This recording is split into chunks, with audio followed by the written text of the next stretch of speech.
Chairman एप्टमा Kamran Arshad का कहना है कि टेक्सटाइल बरामदात 25 से 30 अरब डॉलर तक ले जा सकते हैं। मसला यह है कि इस्लामाबाद को बहुत ऊंचा सुनाई देता है। या तो वफाक हमारे मसाइल समझना नहीं चाह रहा या सुनना नहीं चाह रहा। हमें बिजली और गैस का वो निर्ख दें जो खित्ते के दीगर ममालिक में है। मुल्क में 5 साल मुस्तकिल मुआशी पॉलिसी लाना होगी। चेयरमैन एप्टमा ने यह बात जियो-9 की नुमाइंदा नौरीन सलीम जंजुआ से गुफ्तगू के दौरान कही। एप्टमा ने जो रिपोर्ट जारी की है जिसमें आप लोगों ने तकरीबन 11% अपनी ग्रोथ दिखाई है, मज़ीद क्या तजावीज़ देंगे इस टेक्सटाइल इंडस्ट्री को तक़वियत देने के लिए? इस साल सिर्फ आपकी एक टेक्सटाइल इंडस्ट्री है जिसकी एक्सपोर्ट या मेंटेन हो रही है या slightly higher than last year है। अब इसको हम 25 to 30 बिलियन डॉलर्स तक लेके जा सकते हैं शॉर्ट टर्म में।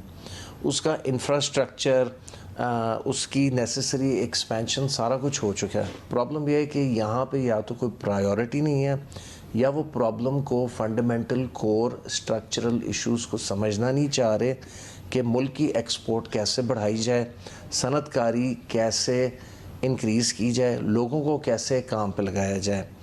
जौन सी आप मिनिस्ट्री जाएँ या इंटरेक्ट कर कर के थक गए हैं, बिजली का नर्ख, गैस का नर्ख, interest rate, taxation, different agencies की रिपोर्टिंग, गवर्नमेंटल एजेंसीज़ की।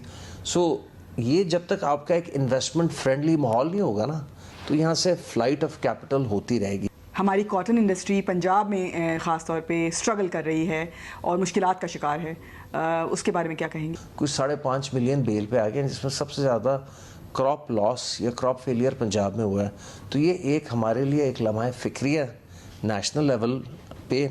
एंड हुकूमत वक्त वेदर प्रोविंशियल वेदर फेडरल बायसे शर्म की बात है कि कॉटन को जैसे आप वाइट गोल्ड कहते हैं, एंड आपकी जो मुल्क की सबसे बड़ी एक्सपोर्ट ओरिएंटेड सनत टेक्सटाइल इंडस्ट्री है, उसका 90% प्रोडक्ट जो एक्सपोर्ट हो रहा है, 90% प्लस वो कॉटन या कॉटन रिच है।